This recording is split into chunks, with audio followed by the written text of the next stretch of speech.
Yo, we're back with Disco's favorite segment of the show. Not my favorite segment. All right. Well, you always tell me it's your favorite segment because we get to talk lucha. Like, and I get to bury you too for being an uneducated, uninformed rube. Okay, so wait a second. Yeah. I don't live in Mexico. You don't have. So calling me uneducated and uninformed, that's like, I mean, but why would I? Why should? Let me ask you a question. Have to live in a country to understand. So do you live in England, but you follow soccer? No. You read it on the internet. You watch videos and you inform yourself. My point is, why do I have to be educated and informed on Lucha Libre? Because there's a segment called Lucha Libre segment we've been doing for 6 years, and you would think that just being professional or just you like to talk, you like to hear yourself talk, you would at least engage and inform yourself what the we're talking about. This is the segment that's supposed to educate and inform me. Right. Okay, well, and then you use Kleinrock for years, and the guy, and it's supposed to be Lucha, the guy doesn't even speak Spanish. Well, you don't have to speak Spanish to understand it. You don't speak Spanish either. All right, you're trying to just find anything to argue with, to troll me, to trigger me. Usually it works. Not yet. All right, Larry, go ahead. All right. Well, depending upon when you guys listen to this, we have the World Cup that we've been talking about the past couple of weeks. This coming Sunday night. Go ahead. Yeah, sorry, the Lucha Libre World Cup is coming Sunday night on Fight TV with English commentary and Spanish commentary. There's an important note I wanted to make about that because obviously America has a daylight savings, but most of Mexico no longer does that. Right. So you got to pay attention to that because that's kind of weird that we still use daylight savings time, and a lot of parts of the world don't. That's kind of a unless I read wrong, it was originally, listen to this, it was originally implemented. One of the reasons was to save on candles. Bro, we don't use candles anymore. Right. Yeah. Like, it doesn't make any sense whatsoever. Like, who gives a if it's darker outside? Like, everybody's I'm like, supposedly seriously, farmers do. Yeah. Well, the funniest thing is that farmers wake up at like 4:00 in the morning. So what's regardless. But the funniest thing is that but they're losing an hour with when you change the time and for their crops to grow and so. But especially with the fact that since the pandemic, way more people just stay inside and don't go out anymore and everything. You would think okay, what's the purpose of daylight savings time? I would disagree. I think more people are going outside because they were inside for so long, and everybody just. No, but before, pre-pandemic, more people have elected to stay inside than they previously did. Is what I'm saying. Okay. Yeah. All right. So continue, Larry. Yep. Anyway, so that would be 6 p.m. Eastern time, obviously 3 p.m. Pacific, this coming Sunday. And can I tell people the best part of all of this? Sure. You'll be able to enjoy the emotion, the raw live emotion, live from Larry's bedroom. All right. I will be moving to I'll be moving to my kitchen. We're actually doing a sound check today with the new equipment we got to see. So hopefully we don't have the internet issues and other issues we had previously.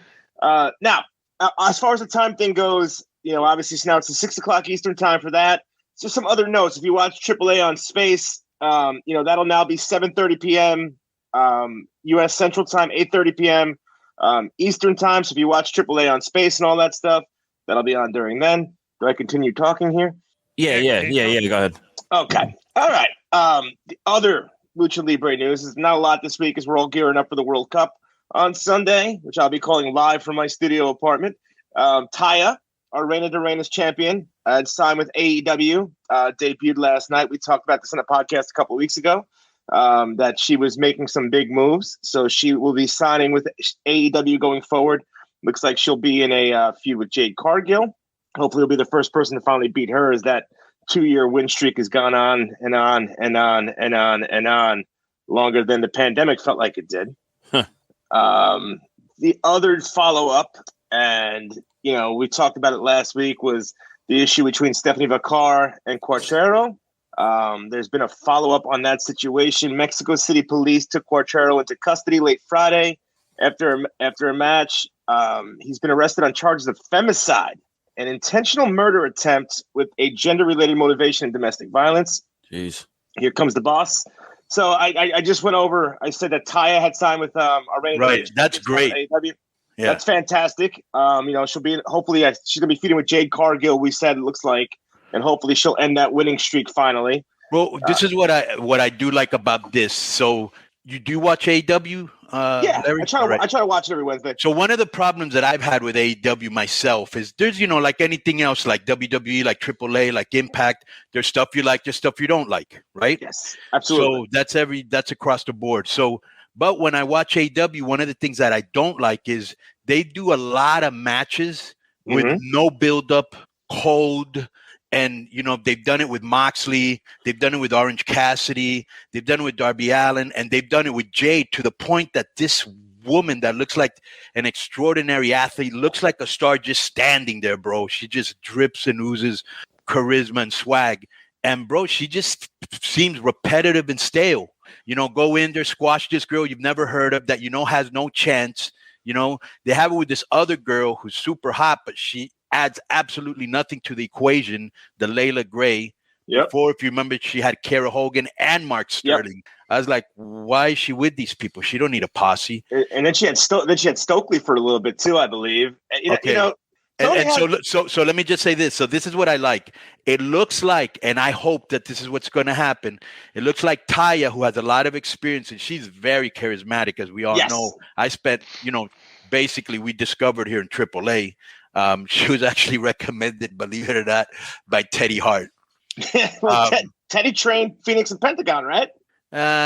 He likes to say he did. He did. Okay. He helped them a little bit. They already were when I first saw them, bro, I actually thought they were homeless because that's how broke they were. And now look at how they dress and how much money they're making. I got a thing I want to say here. I wonder if this is a dynamic, okay? Yeah. Because you watch Jade Cargill every week, and but bro, I mean, how long has she been doing just the same act? Right. Okay. I don't understand the dynamic on that show.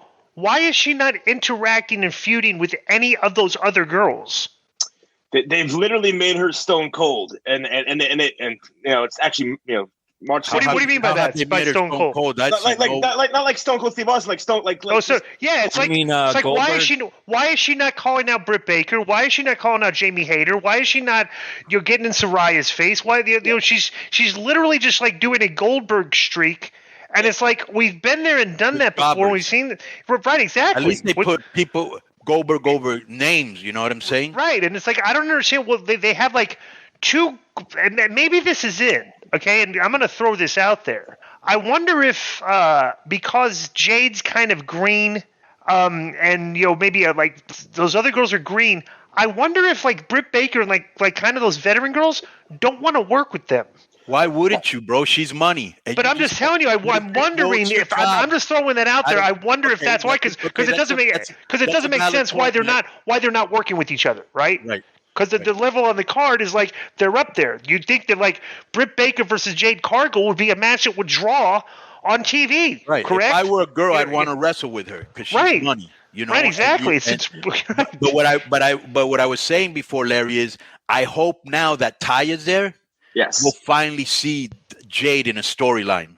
I think it's going to be. They ain't going to squash Taya. No, right. and I think it's finally, and it's time to, because obviously right. She's ready, and she hasn't had many meaningful. I mean, maybe the Athena feud, but everything she's done is very forgettable. Bro, whatever happened to this girl? Remember, whatever happened to what's this girl's name that didn't have a lot of personality, but she was great in the ring? Athena? No, the white girl, the one that was with CM Punk in WWE. Serena Deeb. Oh, Serena Deeb. Yeah, she could have had a feud with her, and Serena could have taught her.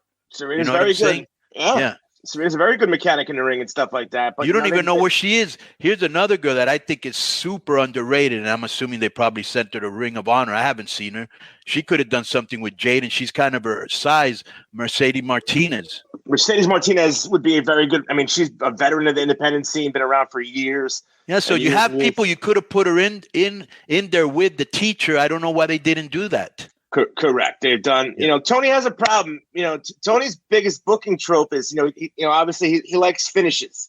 Right. He doesn't really do screw job finishes, and so then he books himself in these corners where people can't lose, or he doesn't want to beat people, so he can't put people in meaningful matches.